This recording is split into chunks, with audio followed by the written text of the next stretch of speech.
Criterios. Una entrevista de Mix de Medios.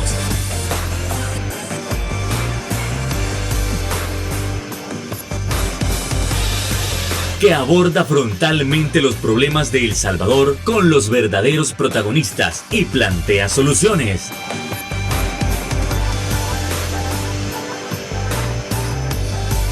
Criterios.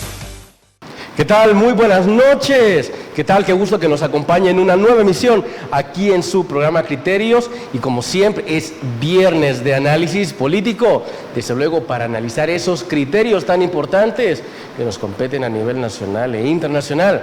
Bueno, como siempre le enviamos un saludo a los hermanos centroamericanos que nos ven y ahora nos enteramos, incluso nos ven desde Canadá. Así que un fraternal saludo para todas esas personas. Y bueno, ¿qué es lo que vamos a tocar ahora? Lo que muchísimas personas han estado esperando. ¿Qué se puede sacar del discurso a la nación del tercer año de gestión del presidente de la República, Nayib Bukele? ¿Es posible la cuestión de la reelección? Es natural que solo haya hablado más que todo del régimen de excepción y que nuevamente le haya criticado a los partidos que, aunque desde hace bastante parecen irrelevantes, pero se les sigue dando cierta importancia. Bueno, nada más y nada menos, eso lo hablaremos con nuestros analistas, Ronald Umaña y Marvin Aguilar. Ronald, ¿qué tal? Buenas noches, caballero. ¿Qué tal su fin de semana? A toda madre la semana, Fernando, hombre. Y gracias por la invitación, muy amable. Y buenas noches a la teleaudiencia. Un abrazo fraternal para todos. Y es un gusto estar aquí con Marvin Aguilar. Hasta luego. Marvin, qué gusto que nos acompañe nuevamente, caballero. Buenas noches, un saludo a la audiencia. Bueno, no esperemos más. Vamos a comenzar con este análisis político respecto al discurso del presidente de la República, Nayib Bukele. A ver, Ronald, podemos analizar de que en efecto, no sé, fue un buen discurso, fue un discurso que se quedó a medias, o fue un discurso que realmente le faltó muchísimo para la idea de que un discurso de un presidente es para rendir cuentas. Ronald. Bueno, tú lo planteaste muy bien. Mira, un presidente, un estadista, llega a rendir cuentas cada año a la Asamblea Legislativa, ¿verdad? Entonces lleva un discurso de rendición de cuentas. El presidente nos llevó un discurso de rendición de cuentos, ¿verdad? Que es la diferencia de él. Él fue a hacer un mitin político, él está en campaña. Él tiene su campaña política con respecto a los reos que tiene ahorita en los penales muriéndose, ¿verdad? Y entonces llegó y fue congruente con eso. Él llegó a hablar de eso, que eso es lo máximo que ha hecho. Y a tratar de salvar el plan control territorial, que es donde me dice que nunca existió, porque si hubiera existido no tenía por qué tratar de llevarle flotadores al plan, ¿verdad? El plan nunca existió. Lo que pasó el fin de semana ese de los 80 y pico muertos fue porque el ministro de él, el Villatoro, rompió el pacto con las pandillas. Y de ahí brotó la violencia esa. Y a raíz de eso él salió a perseguir a los ciudadanos, porque no puedo decir que ha perseguido solo pandilleros. Ya se dieron cuenta que es el 30%, te diste cuenta, de personas honradas que tienen presa, gente que no debería estar ahí. Entonces él llegó a hacer un discurso de acuerdo a eso y con algunas fallas terribles, ¿no? Se puso a hacer una historia de la guerra, aceptó lo de los acuerdos de paz, ¿verdad? Dijo que sí, que habían habido acuerdos de paz en el 92. Y hace un año quizás los estaba pisoteando y vilipendiando, ¿verdad? Allá en el Mozote. Hoy aceptó que existieron. Pero nos dijo que esta guerra es la misma guerra aquella, que hoy lo siguió la continuidad. Y no es cierto. Aquella era una guerra civil por motivos políticos más que económicos. Y esta es una guerra social, hasta el nombre es diferente, aquella es civil, esta es una guerra social. Una guerra social implosiona dentro de la sociedad misma se autodestruye y las causas de una guerra social son más estructurales, ¿verdad? Ya le hemos explicado acá que la causa de de las pandillas es la falta de empleo, es el hambre, la falta de educación de los jóvenes, la falta de oportunidades. Entonces eso hace que los jóvenes vayan a parar a las pandillas, ¿verdad? Y se forme la guerra social. Claro, cuando ya tenés conformado esto, se te empieza a degenerar. Hoy hay narcotráfico en las pandillas, hoy hay narcomenudeo, ellos rentean a la gente, ellos hacen de todo, ¿verdad? Pero esto se llama guerra social. Aquella era una guerra civil donde dos ejércitos se enfrentaron, un ejército regular, un ejército irregular, ¿verdad? Él dijo que esa guerra se había planificado desde afuera. No es cierto. La guerra se hizo aquí, se dio aquí. Que terminó apoyada por afuera, eso sí es cierto, ¿verdad? Porque la Guerra Fría caímos en medio de eso y las dos grandes potencias metieron las manos. Pero no fue hecha por Rusia y Estados Unidos, no lo fue. En 1970 se fundó el primer ejército guerrillero aquí, que eran las FPL, por don Cayetano Carpio, y se funda a raíz de la dictadura militar que Martínez montó en el 32. ¿Verdad? Desde entonces veníamos con una dictadura militar y en todas las elecciones hacían fraudes. Cansados los del Partido Comunista, don Cayetano Carpio abandonó el partido y fue a hacer su primer ejército guerrillero. Después salió el Ejército Revolucionario del Pueblo, el ERP. Después salieron las RN, la Resistencia Nacional. Después el Partido Revolucionario de los Trabajadores Centroamericanos, el PRTC. Después la FAL, que fue el quinto ejército, que era el brazo armado del Partido Comunista. Cuando ya estaban conformados y Fidel lo llama a Cuba para que se hagan FMLN, entonces donde ya intervienen ya las otras naciones. Pero no es que ellos la hayan formado. El presidente quizás no ha leído bien la historia o no ha leído historia. Y los diputados estaban así, como que lo que le estaba diciendo era verdad y lo estaba engañando. Él no sabe y si lo dijo adrede, pues peor todavía porque sería una mentira. El discurso no llegó a satisfacer las necesidades del pueblo. Yo personalmente le había pedido al presidente que nos explicara cuál fue la negociación de las pandillas, qué es lo que habían negociado con las pandillas. Eso tenemos derecho a saberlo, ¿verdad? ¿Cuáles son las prebendas que le dieron a las pandillas? ¿Qué ofreció la pandilla a cambio? Porque que no se nos olvide que ahí hay como 600 millones de dólares gastados en eso. Que eso los pagamos nosotros, de nuestra bolsa. 600 millones. O sea, tenemos el derecho que nos expliquen qué pasó ahí. Tenemos el derecho que nos explique lo del señor Carlos Marroquín, que fue a sacar un reo con 70 años de cárcel, de condena, y se lo llevó a Guatemala. Sí. Y el señor Marroquín sigue trabajando ahí está en su puesto. Debería estar en la cárcel, ¿verdad? La fiscalía debió haber actuado de inmediato, pero claro, no tenemos fiscalía, no hay fiscal. Claro. Entonces te digo, el discurso no llenó las expectativas del pueblo. Por ejemplo, no nos habló de las pensiones. Eso es lo que quiere saber el pueblo, presidente. Lo demás fue un discurso pobre, poco académico, con muchas fallas en la parte de la historia, ¿verdad? Y tampoco nos dijo qué es lo que va a hacer el siguiente año. Claro. Así que esa es mi apreciación del discurso. Ok. Marvin, ¿hay alguna opinión diferente? ¿En verdad no hubo satisfacción de parte de la población respecto a todo lo que escucharon? ¿O en efecto hay algo que rescatar? ¿Cuál es el punto? Bueno, yo quisiera que comenzáramos sabiendo que la Constitución no obliga al presidente a ir a dar un discurso el 1 de junio. Okay. Eso no está en la Constitución. La Constitución obliga al órgano ejecutivo a dar un informe a la Asamblea Legislativa entre junio y julio a través de los ministros. Sí. Un informe de rendición de cuentas, transparencia, que habitualmente llegaban los ministros y daban un discurso en el Pleno, mientras los diputados... No obliga al presidente.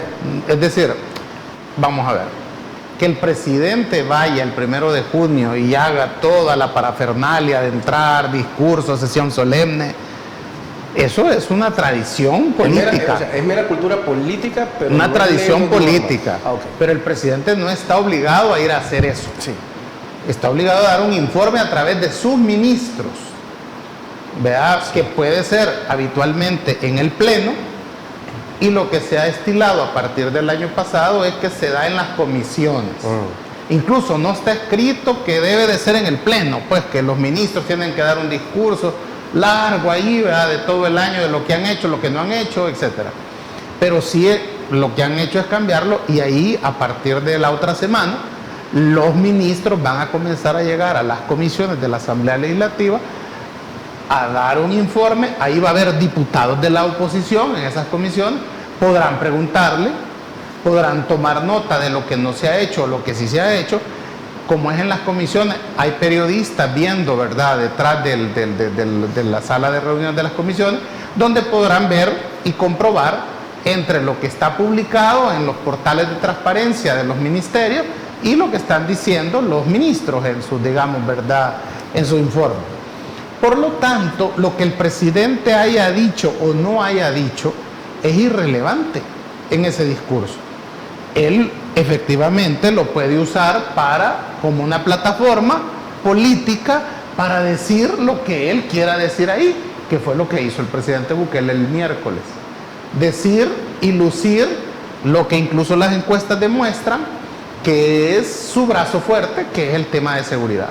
De los 30 minutos que habló, el 80% se centró en el tema de seguridad, en el logro, en lo que ha hecho. ¿Vea?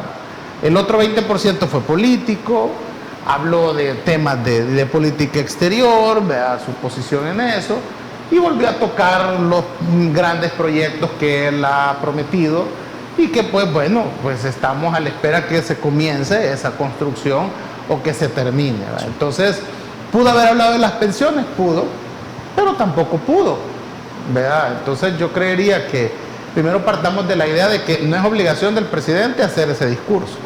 Es una tradición política, ¿vea?, que pudo haber abordado ese tema o otro tema. Le pudo haber dado por hablar de la guerra de Rusia y Ucrania, pues, o por la crisis internacional de precios o la hambruna que se puede provocar, qué sé yo. ¿Va? Ahora, eso no quita que el país tenga, obviamente, temas urgentes que debamos de saberlo. A través de los ministros sabremos temas de economía, de agricultura, de seguridad pública, porque están obligados a ir a dar ese informe. Ok, perfecto. Vamos a irnos a nuestra primera pausa comercial, así que ya volvemos para seguir ampliando sobre estas situaciones y estos puntos del discurso a la nación. Ya volvemos.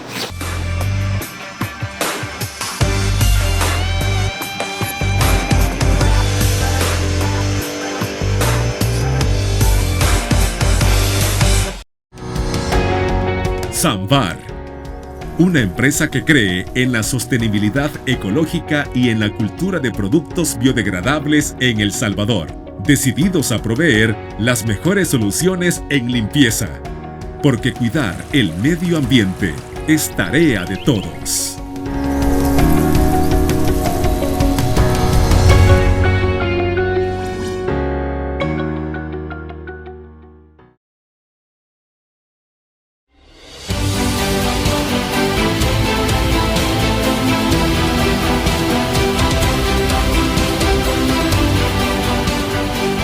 Nuestro compromiso, nuestra pasión, son algunas de las cosas que nos caracterizan como salvadoreños. Farmacia La Buena, la farmacia de todos.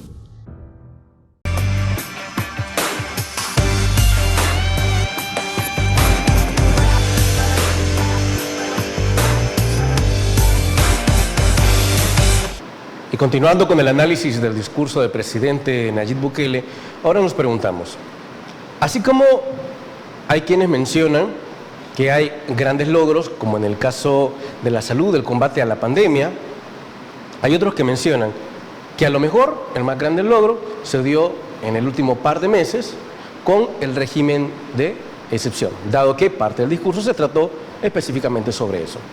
Ronald, ¿el régimen de excepción es el más grande logro del presidente o cuál es? El régimen de excepción es campaña política. Lo que pasa es que el presidente no tiene ningún logro. Entonces se agarra de eso porque eso le ha caído bien a la gente. Yo le explicaba la vez pasada acá que esta cultura de este pueblo es una cultura de venganza y no de justicia.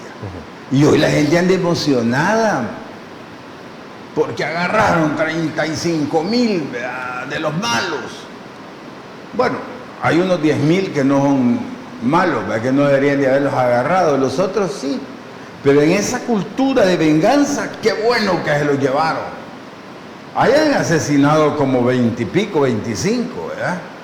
No importa, dice la gente, sí, porque como no es el hijo de ella, no es el pariente de ella, la gente se emociona. Mira, en política decía Maquiavelo que solo hay un momento, ni antes ni después. No, hombre, al presidente le ha caído bien este momento, lo ha salvado esa cuestión y lo ha aprovechado para hacer campaña. El problema es que no dura. El problema es que atrás tenemos un problema económico grave y la comida cada día está más cara. Y yo quiero ver el problema ahí por octubre, cómo va a estar el pan francés, las tortillas. Esa es la pregunta que creo que deberíamos de hacernos para apuntalar un poco lo que dice Ronald y poder, digamos, para la audiencia escudriñar en el debate, Ronald, es porque me imagino que la encuesta de la UCA a usted le da credibilidad, ¿verdad? Claro. Para mí, fíjense que la encuesta de la UCA debe también ser leída por la oposición o las voces de la oposición, porque también van mensajes ahí en esa encuesta que los debe de hacer, digamos, a reflexionar sobre el discurso que la oposición ha decidido levantar. A pesar de que la gente reconoce que su situación económica personal y familiar, entre que sigue igual y ha empeorado, suma más del 60%, disculpan al presidente de esa situación. Entonces hay que plantearse por qué sucede eso. Y lo más interesante, la misma gente que rechaza el Bitcoin es la gente que apoya al presidente también, con esos altos, me refiero al porcentaje de gente que dice que el Bitcoin no lo van a usar y no están de acuerdo, es el mismo porcentaje del 80%, 90% que apoya al presidente, que dice que ha hecho buena gestión. Va, aquí entonces, te respondo. No, ya le pusiste la cereza al pastel. Esa reflexión de que por qué esa gente, sí, es esa misma gente. Sí, es bien fácil, ¿no? Yo leí bien la encuesta. Y esa es la parte fundamental de la encuesta. Y no digas que la oposición debe leerla, porque yo no sé si saben leer. Pero el gobierno debe de leerla, el régimen. No, bueno, ellos están bien evaluados, ¿no? Al contrario, tenés que diferenciar vos entre lo que es la micropolítica para ejemplificar esto.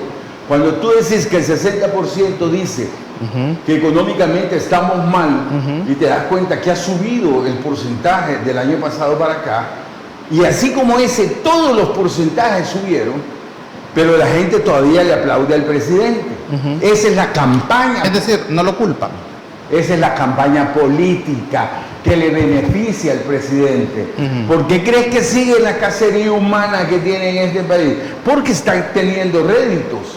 Pero está teniendo réditos en las nubes, pero allá abajo no. Yo decía, por ejemplo, el caso de la seguridad, que la gente evalúa muy bien el estado de excepción, casi el 90%, y las capturas. Ahí tenés la emoción, de la gente. Pero es interesante ver que la gente no está, ya el porcentaje no es tan de 90% a la hora de establecer capturas a personas inocentes, arbitrarias, el caso de la delación, que puedan llamar y acusar a alguien y que no se compruebe. Entonces, yo sentía que, por ejemplo, la oposición plantea a veces mal su discurso. Yo no sé por qué seguís hablando de la oposición. O las voces opositoras, pues. No me refiero a la oposición formal de partidos políticos, sino me refiero a las voces que se han opuesto a la prolongación del estado de excepción. Quizás el enfoque debería de estar en pedir la libertad de los inocentes, voy a usar ese término, y no en atacar el estado de excepción per se.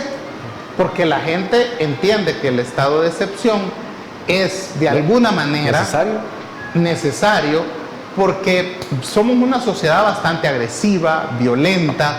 El caso, por ejemplo, del motociclista que se baja porque el señor del carro parece ser que golpea su moto y lo persigue por todo un arriate y lo golpea y se va. No estás hablando de gente pobre, no estás hablando de un tipo, lo hace simple y sencillamente por ese estado de agresividad, de intolerancia social, que cuando ya lo capturas y lo pones hincado, ¿verdad?, escoltado por policía, y él se había quitado la barba para ya no ser reconocido, ahí te das cuenta la clase, digamos, de ciudadanía, de país, de poblado que tenés, de que son, ¿verdad?, pueden ser violentos y agresivos, impunes, pero ya una vez cuando les toca responder, se acobardan. Pero ahí hay un problema. La gente entiende que es un pueblo difícil de gobernar. Espérate, ahí hay un problema también de Estado. Aceptan el estado de excepción, porque dicen, es que como que la única, la población, como no, las encuestas lo están diciendo, que están de acuerdo con el estado de excepción. Escúchame, capturaron a un joven, le quitaron las cintas de los zapatos, lo amarraron y lo estrangularon con ellas. ¿En las cárceles? No. Ah, ok. No. Eso es un caso de homicidio que está usted hablando. Espérate, lo captura la policía. Ah, ok, ok. Entonces, y lo golpean. A ver, solo para contextualizar, ¿fue en estos días? Sí, ahorita, ayer o antier. Okay. Se lo llevan a un cañal y lo vilipendean ahí y se les desmaya. Creen que está muerto. Le dan fuego, los policías, por Dios santo, le dan fuego, Marvin. Y lo dejan quemándose y huyen los policías. Entonces él despierta del estado comatoso en el que lo habían dejado y grita, y llega ahí y lo auxilian y lo llevan a un hospital con el 80% de su piel de quemaduras. quemada. Eso lo han reportado los medios porque me estoy enterando ahorita. Ah, ¿no? Pues sí, para que veas. Mira. Pero tampoco en redes se ha dicho nada de eso. ¿Cómo no? Ahí está, ya es viral. Ah, perfecto, sí, yo no lo había visto. Entonces, eso. ¿Dónde fue eso? Más el niño el autista, el niño autista de 14 años, más el de la sierra. ¿En qué parte fue esa cosa que ya te voy a mandar la noticia para que te informes. Mira, estamos ante un estado autocrático y que estaba abusando de la fuerza. Y quiero decirte que ese muchacho era una persona honrada, no era ningún pandillero. ¿Cuál? El que le dieron fuego, tampoco el autista. No, así. El autista tenía 14 años y con una edad mental de 5 años. Entonces, esos abusos... Estaremos de acuerdo en este panel que esos policías que hicieron eso que usted está diciendo deben de ir presos por ese intento de homicidio que han hecho. Sí, pero cuando tenés un fiscal que no te mete preso al señor ese que saca reos a Guatemala, ¿qué estado vemos? Eso, y a eso quiero llegar. Pero la ¿qué tipo de redes, estado tenemos? La denuncia en redes, el caso que ya él está en un hospital y que hay prueba irrefutable de esa situación. Y hay gente que vio cuando lo llevaban los policías. Entonces esos policías van a tener que responder por eso, por supuesto. ¿Habrá hecho algo el fiscal? ¿Irá a hacer algo este fiscal? Pues la presión... Porque con el señor Marroquín no ha hecho nada. ¿Cuántos días tenemos de tener los audios? Su denuncia... ¿Cuántos días tenemos de tener los audios del Faro? Pero ocupémonos del herido, de gravedad, que necesita justicia. La denuncia que usted está haciendo ahorita, que déjeme decirle mi solidaridad con la familia de este muchacho que ha sido detenido, que es correcto. Deben de procesar e investigarse a ese grupo de policías o soldados que andaban en esa operación. Claro. No sé, es que saben por qué es importante. Pero te das cuenta cómo se está degenerando el Estado, ¿verdad? Abusa de la fuerza. La fiscalía no actúa. Marroquín sigue libre. Y ese Marroquín llega y se lleva un reo. Es que imagínate eso. Solo quiero que Marvin termine la idea para irnos a la pausa comercial y ampliar. Bueno. Si puedes ser breve, Marvin. No, lo que usted ha denunciado es algo que debe de investigarse. Estoy totalmente de acuerdo. Porque el punto es este. Hoy se hizo con él. Mañana me pueden detener a mí y me pueden asesinar también. ¿verdad? Entonces debemos de tener claro que los abusos por combatir la delincuencia no tienen que costar vidas de gente inocente. Y vuelvo a repetir lo que he dicho en otros programas y lo que he dicho aquí muchas veces. El estado de excepción no faculta a las autoridades a violar derechos humanos.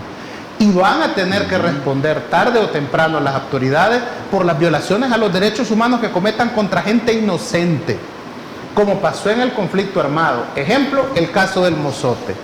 40 años y andan huyendo todavía los militares involucrados en eso, tratando de demostrar su inocencia.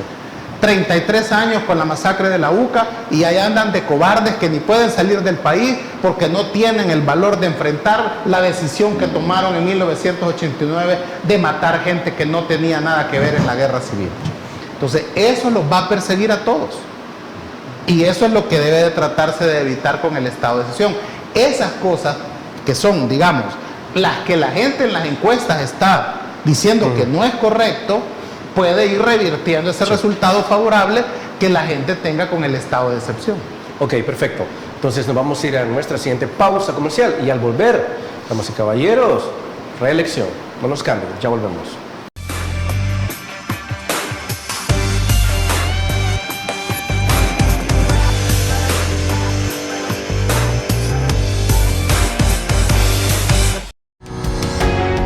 Samvar, una empresa que cree en la sostenibilidad ecológica y en la cultura de productos biodegradables en El Salvador, decididos a proveer las mejores soluciones en limpieza, porque cuidar el medio ambiente es tarea de todos.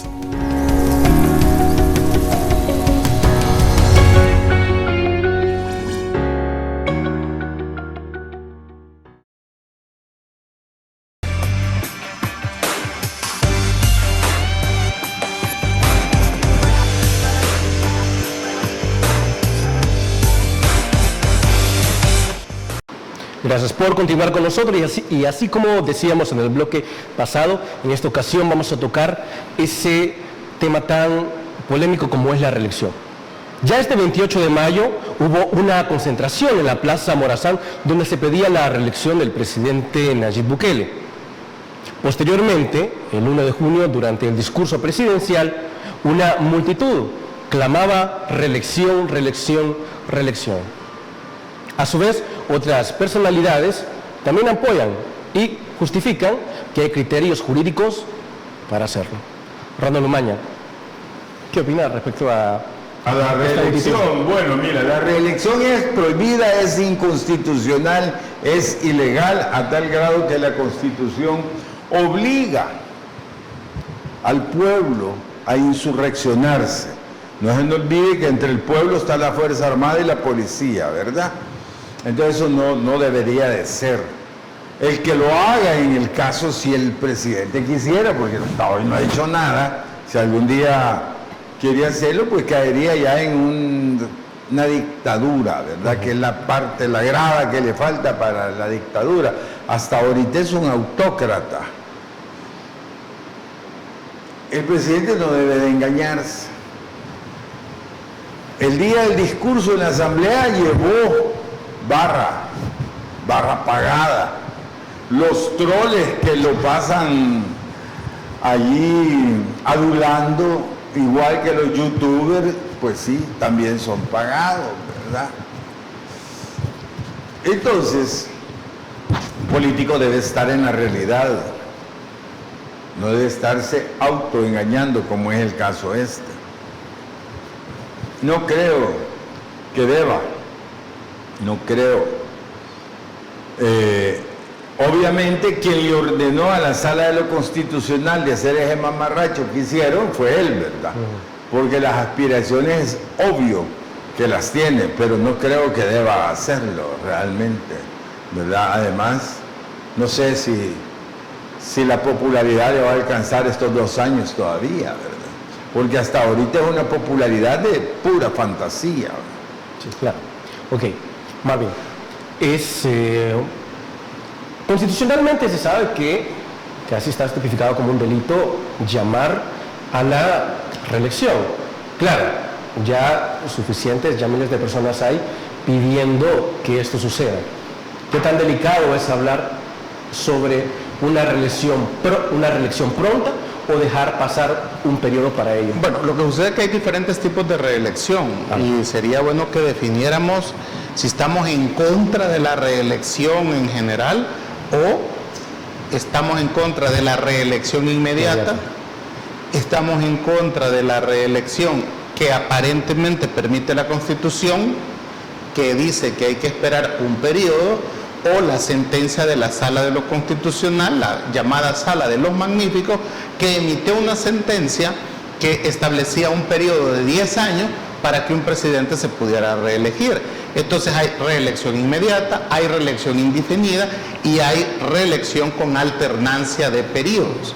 Entonces, en ese sentido, yo no sé, Ronald, si usted está en contra de la reelección en total y no vamos a permitir que nunca se reelija un presidente, porque hay que definir eso, ¿verdad? Porque puede quedar la sensación de que la reelección nunca en ningún momento. Hay una razón, fíjate, yo estoy... Generalmente siempre la tengo. Nunca la tenés, hoy es primera vez. Con usted siempre. Ay, Dios, el público lo sabe. Mira, yo estoy a favor de la Constitución de la República. La Constitución no permite una reelección indefinida o permanente. Tiene que haber 5 años de diferencia, ¿verdad? Así lo dice la Constitución. Los magníficos, que no eran tan magníficos, ya nos dimos cuenta que no eran tan magníficos, ellos sacaron 10 años. Una sentencia, sí. Una sentencia. Cuando Tony Saca fue candidato otra vez. Candidato después de 5 años. Y la sacaron después que había perdido. Te aseguro que si hubiera ganado no la hubieran sacado nada. Claro. Entonces, no, yo estoy porque se cumpla la ley, la Constitución, porque vayamos con las leyes de la República. Entonces, si se fija, tendríamos 3 variantes. La que Ronald establece, que es que la de la ley, que él hace la interpretación que la Constitución dice que hay que esperar 5 años, un periodo, ¿verdad? En ese caso, Tony Saca hubiera estado correcto. Claro. Hizo lo correcto. Hizo lo correcto. Pero también hay una sentencia de la Sala de lo Constitucional que establece un periodo de 10 años y recordemos que el vicepresidente Ulloa presentó una reforma constitucional en la que se establecía un periodo, ¿verdad? Un periodo. Y ampliaba el periodo presidencial a 6 años. Sí. Entonces, si te fijas en ese, digamos, en esa discusión bizantina sobre qué sentencia o qué camino vamos a seguir para alternar o no al presidente, surge esta otra sentencia de esta Sala de lo Constitucional que habilita la candidatura, porque dicen ellos, va la candidatura, y no resuelve esa sentencia sobre los otros 4 artículos que la Constitución salvadoreña tiene para prohibir la reelección inmediata. Incluso hay uno de gravedad, en mi opinión, que es exactamente lo que pasó en Bolivia. Si ustedes recuerdan el golpe de Estado que se da en Bolivia, es precisamente cuando Evo va a reelección, hay una votación, aparentemente Evo gana, ¿verdad? Pero el ministro de la Defensa da una conferencia de prensa donde dice no reconocer el triunfo de Evo Morales, y eso desencadena en un golpe de Estado, si se recuerdan. Ese es el proceso. Mira, te voy a recordar. Lo que quiero comentar es que en la Constitución salvadoreña hay 5 artículos que prohíben expresamente la reelección, que hablan de ese tema, 5 artículos. Uno de estos artículos faculta a la Fuerza Armada a no reconocer al presidente de la República como comandante general de las Fuerzas Armadas si permanece un día más en el poder después de su periodo de los 5 años. De los 5 años. Eso es altamente grave. ¿Qué quiero decir? Que el ministro de la Defensa, o en su defecto el alto mando del ejército, ¿verdad?, podría repetir la acción del ministro de la Defensa boliviano, en el sentido de decir no reconocemos esta elección o este presidente, y generar una crisis. Habrá que esperar si el ejército salvadoreño, ¿verdad?, usa ese artículo de la Constitución. Hasta ahorita, obviamente, como la Fuerza Armada no opina de política, no sabemos ni hemos medido la temperatura de cómo está el ejército adentro, ¿no? Entonces, lo que quiero decirte es que yo preferiría que se definiera legalmente a través de una reforma constitucional el proceso de reelección o no, respetando los procesos que la Constitución establece para las reformas constitucionales. Es decir, esta Asamblea debería de... O sea, que este periodo del presidente Bukele terminaría en el 24 y pum. Así entendería yo. Okay. Igual que yo. Así entendería yo. yo. O sea, no puede quedarse ni un día más en el gobierno. Para evitar una crisis, primero una crisis interna en el país, de que de repente un grupo de militares se te subleve. Vea, es decir, como también pasó en Honduras con Nelson Zelaya. Por ejemplo, vaya, pero el punto es que cualquiera dirá, si vemos la encuesta de la UCA, cuando habla de si el país está dividido, es una pregunta que hace la UCA, fíjese que casi un 90% siente que el país no está dividido, porque entiende que el presidente Bukele goza de una gran aceptación popular. La misma encuesta de la UCA establece esas preguntas, y dice que no hay división porque la gente lo apoya, por lo tanto el país está unido. Ven al país unido, no lo ven dividido, porque entienden que el presidente Bukele gusta de una gran popularidad. Ahora bien, el punto es que, viendo el caso hondureño, donde precisamente se reforma vía sala de lo constitucional la Constitución, ¿verdad? La Constitución, se va a reelección Juan Orlando Hernández, incluso para ganar la segunda vez lo acusan de fraude, ¿verdad?, a Salvador Nasralla. Hay una elección en la que se utiliza todo el aparato del Estado para evitar que ganara el Partido Libre con Salvador Nasralla, y hoy, después de que entrega el poder, está preso en los Estados Unidos, precisamente por una serie de delitos que se cometieron en relación a su reelección. ¿Podría pasar eso en El Salvador? Bueno, podría suceder también. Entonces, y esto lo que hace es generar a la larga una convulsión social, donde vas a tener un grupo que no te va a aceptar, que va a estarte boicoteando la gestión, y que sería mejor, en mi opinión, a pesar del respaldo popular, hacer las reformas constitucionales como las propone el vicepresidente Ulloa, que sería para mí el camino más sano y saludable para la democrático, porque mira, el problema es que los populistas no les importa la ley. ¿Vas a ir al corte? Sí, me encantaría que pudiéramos ampliar. Sí, cómo no. Más adelante. Ok, pausa comercial, ya volvemos.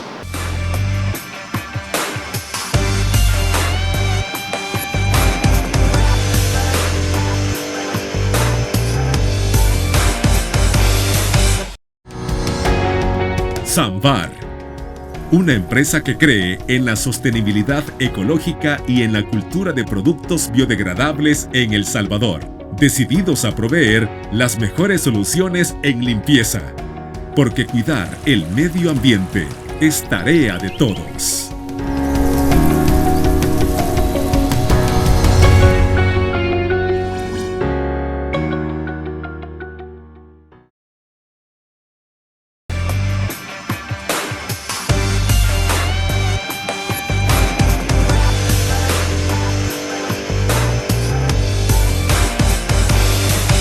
Estamos aquí en Criterios conversando respecto a las posibilidades de una reelección. Ronald. Bueno, mira, yo lo que veo, yo soy un hombre democrático y me baso por las reglas democráticas, ¿verdad? Y lo soy porque nací en una dictadura, y cualquier cosa quisiera yo en mi vida menos que mis hijos vivan en dictadura. Sí. Y por eso vivo luchando contra los regímenes autocráticos como el actual. A los populistas no les importa romper las leyes, pasar sobre las leyes, romper la Constitución. De hecho, lo hemos visto en este país, pues todo lo que han hecho. Por eso me preocupa que vayan a querer reelegirse.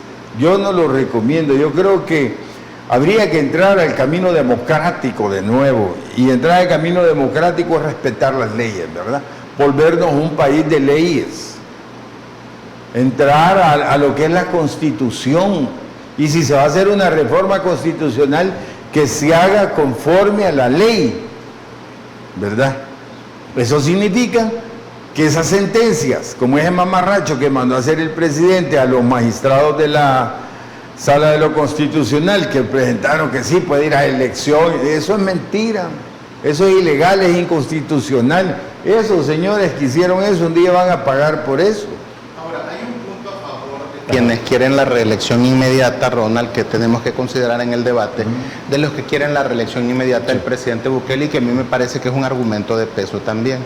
No hay argumento de peso. Es en este sentido. La Sala de lo Constitucional de los Magníficos, nuevamente, emitió, usted sabe, una sentencia en la que Rodolfo González, el magistrado, explicaba cuando le increpaban de que se había reformado la Constitución vía Sala de lo Constitucional, él argumentaba que la Sala de lo Constitucional tiene la facultad, y él utilizaba este término, de mutación constitucional, no de reforma. Bueno, pero en aquel momento la Sala cambió la representación, usted sabe, para llegar al poder, que la Constitución establece que solo es a través de los partidos políticos, y ellos introducen la figura del diputado no partidario. Entonces mucha gente dijo, no, se ha violado la Constitución, la Sala no tiene esa facultad, pero finalmente se aceptó y fueron candidatos no partidarios, quedó uno, todavía está esa posibilidad abierta si alguien quiere participar, y se aceptó esa, voy a utilizar el término que hizo Rodolfo González con lo que explicaba, esa mutación constitucional para cambiar un artículo de la Constitución que expresamente establecía que solo se puede llegar al poder por medio de partidos políticos, y ellos introducen la figura del no partidario. Entonces, los que están a favor de la reelección inmediata del presidente Bukele argumentan que si se aceptó en aquel momento, a regañadientes si usted quiere, pero se aceptó las candidaturas no partidarias que no están en la Constitución y siguen son sin estar. Son ilegales, hombre, en la Constitución. No es que no estén, pues sí, es que es ilegal. Como no están, no son válidas, pues ¿verdad? Sí. Y no se ha reformado nunca la Constitución, que ha habido tiempo para adaptar la Constitución a esa sentencia, entonces no se ha querido hacer. Entonces, si se aceptó aquella sentencia estamos hablando ya prácticamente 9 años, ¿verdad? No, porque fue antes de este partidario, claro, el anterior no quedó nadie. Entonces ya llevamos una década con esa sentencia, porque ¿cuál es la diferencia con esta otra mutación constitucional? No, hombre, que es ilegal. ¿verdad? Yo sé que vos querés justificar en el fondo. Las dos son ilegales. Claro que son ilegales. La de no partidarios. Si vos sos una persona democrática, tenés que estar en contra de las ilegalidades. Entonces el diputado no partidario que ilegal totalmente, tiene que devolver los salarios. Deberían de devolver los salarios. Pero lo peor fue esa Sala, por eso te digo, que hoy que nos damos cuenta que no eran tan magníficos, ¿verdad? Yo, por ejemplo, yo no soy abogado, pero cuando yo veo el artículo en la Constitución, está claro, ¿verdad? Es clarísimo, y la Constitución, y aquí me acuerdo de nuestro amigo Julio Valdivieso, no se interpreta, por Dios santo, se lee textualmente, y así se aplica. Porque si empezamos a interpretar las cosas, va a llegar cada loco a la Corte Suprema, a la Sala, y va a decir que este vaso no es vaso, sino que es taza. Porque él interpreta que es una taza sin oreja. No, hombre, entonces no vale. Hay algo que Ronald tiene razón en ese criterio. La Constitución no faculta a la Sala de lo Constitucional a interpretar la Constitución. O sea, eso es interesante. Entonces, la Sala lo único que tendría que hacer es aplicarla tal cual su texto. Si se ha violado la Constitución. Eso sí, las violaciones corregirlas. Entonces, pero aquí hemos asumido todos, y no me dejará usted mentir, que hay una especie de culpa de las clases políticas del pasado de poner a la Sala de lo Constitucional, que después de la Sala solo Dios podía, digamos, contrariar. Por eso a mí me gusta mucho tener un tribunal constitucional que sí tiene esa facultad. Por eso iba en la reforma del vicepresidente Ulloa. Se necesita como específicamente. Si lástima que las reformas del vicepresidente Ulloa fueron a parar a la basura. Claro. Es una lástima porque sí, una Sala de lo Constitucional podría, con la facultad que se le dé en la Constitución, obviamente, hay que reformar la Constitución, darle esa, digamos, esa especialidad de poder interpretar la Constitución, mutarla, que puede ser también el otro término. Es que el término de mutar no cabe jurídicamente, bueno, me parece torpe realmente. Él lo usó y es magistrado. Sí, no, es que ellos interpretaron a su favor las cosas, se crecieron mucho. Pero el debate está servido en esto, fíjate. Si te fijas aquí, podríamos sacar tres versiones. Sí. El debate en la actualidad es el siguiente. Si se aceptó en aquel momento y hubo oposición, pues hoy hay que aceptarlo, la posibilidad de la candidatura del presidente. Es que el hecho de que allá hayan hecho algo malo, no tengo por qué aceptarlo, ni pensarlo siquiera. Lo que sucede es que es de correlación. Y aquí viene otro dato antes de ir a la pausa, que veo que la vas a pedir, es, por ejemplo, la Constitución prohíbe que alguien enarbole o pida o haga proclamas para reelegir al presidente. Claro. Es más, pierden la calidad de ciudadano quienes la promuevan. Vos no sigas promoviéndola porque vas a perder tu calidad de ciudadano. Ese es el punto interesante. La encuesta de la Universidad Francisco Gavidia establece, Ronald, que hay entre el 70 y el 80% que está de acuerdo en la reelección inmediata del presidente Bukele. Dejo planteada esta discusión para después de la pausa. ¿Le vamos a quitar la ciudadanía al 70% de la población? Sí. ¿Le parece eso muy democrático? No así dice la ley. ¿Parece muy democrático? Vámonos a la pausa. Vamos a ir con ese debate luego de la pausa comercial. Ya volvemos.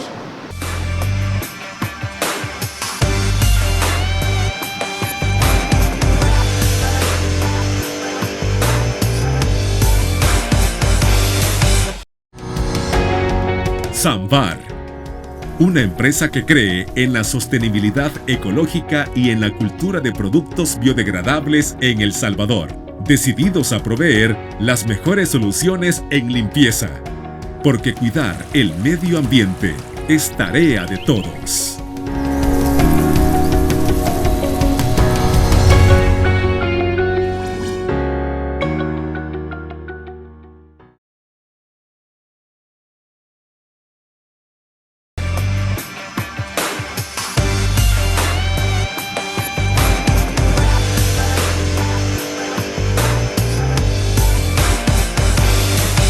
Pregunta con este debate es, ¿y si al final se va a dar la reelección, se va a permitir la reelección, qué sentido tiene seguir condenando, como dice Marvin, al 70% de los ciudadanos que la siguen exigiendo, a pesar de que eso es inconstitucional? Ronald.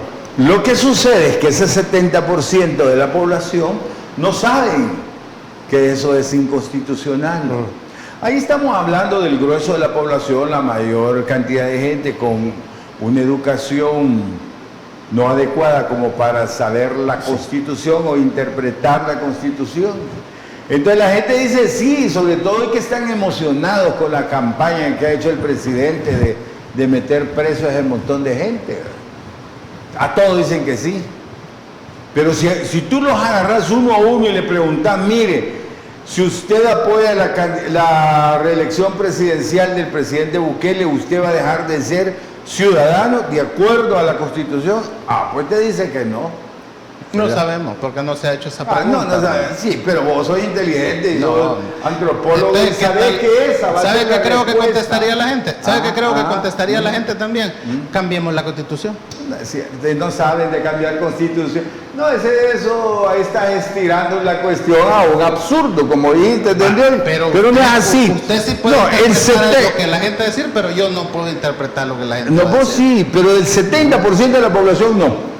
El punto es que quitarle la ciudadanía al 70%. No, es que el punto es que eso no va a suceder. Muy democrático, no me parece. La gente, cuando le expliqué cómo es el mecanismo, te va a decir que no, porque va a salir dañado él. Se dice que sí por la emoción. Eso es como la encuesta de la UCA, mirá, si está preciosa. Toda la parte emocional, sí, dice la gente, vive el presi, vive el presi. ¿Y cómo está usted económicamente? Mire, yo estoy bien mal. Y hay otro que dice, no, miren, yo sigo igual. Pero no lo culpan a él por eso. Te estoy explicando, yo, la parte emotiva. Bueno. Pero la real, la del estómago. El problema es que las elecciones van a ser dentro de 2 años. Imagínate cuánto tiempo falta. Imagínate todo lo que va a cambiar esto. Esperate unos 6 meses que ya la propaganda del plan cacería humana se acabe. Ahí quiero ver qué va a pasar. Porque cuando lo sólido, lo de abajo, se te desborona, se cae todo. El edificio más grande se te cae. Ya no digamos un edificio emotivo, ideológico. Yo ahí veo un problema en el sentido de cómo... Bueno, mira, le preguntaron a la gente, ¿y usted qué tal está? Igual, mejor o peor, igual. ¿Y por qué está igual? Le dice, pues sí, es que el año pasado no tenía trabajo y hoy tampoco. Sí. Hay un problema que hay que reconocerlo, que el talón de Aquiles del gobierno es la economía. Sí. Un 65% cree que está igual o ha empeorado, ¿verdad? En este año. Eso es una realidad y es algo en lo que el gobierno tiene que trabajar. Pero también, Ronald, desde el análisis político debemos de pensar... ¿Trabajar en qué? No, me refiero de si mejorar la economía no está en las manos del gobierno. En el sentido me refiero, por ejemplo, reactivar la agricultura. Sí, pero ahí sí ya no hay tiempo para eso. Bueno, pero tiene que empezarlo algún día alguien. Alguien, pero este gobierno está acabado. Fortalecer la mediana y pequeña empresa, que hay que recordar algo que se nos está olvidando, y es que dentro de 2 meses, ¿verdad? Julio, agosto, porque ya en septiembre la empresa privada va a tener que asumir el costo del salario mínimo, porque termina el año en que el gobierno estaba subsidiando el aumento. Sí. Entonces se acaba. Entonces ya le va a tocar a las empresas, a la mediana, en el caso de la mediana y la pequeña empresa, asumir de ellos el costo. ¿Estará la economía lista para que las empresas absorban el costo del salario mínimo? Eso va a ser pérdida de empleos. Es una...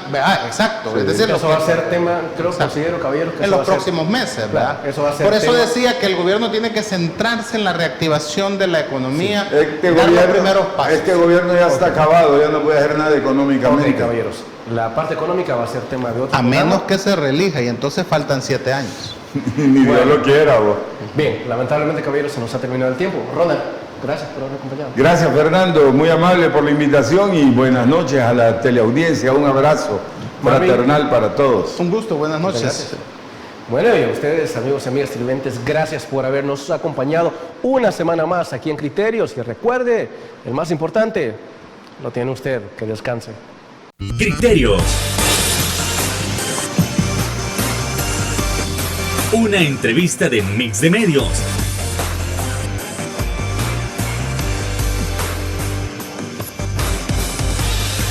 Que aborda frontalmente los problemas de El Salvador con los verdaderos protagonistas y plantea soluciones.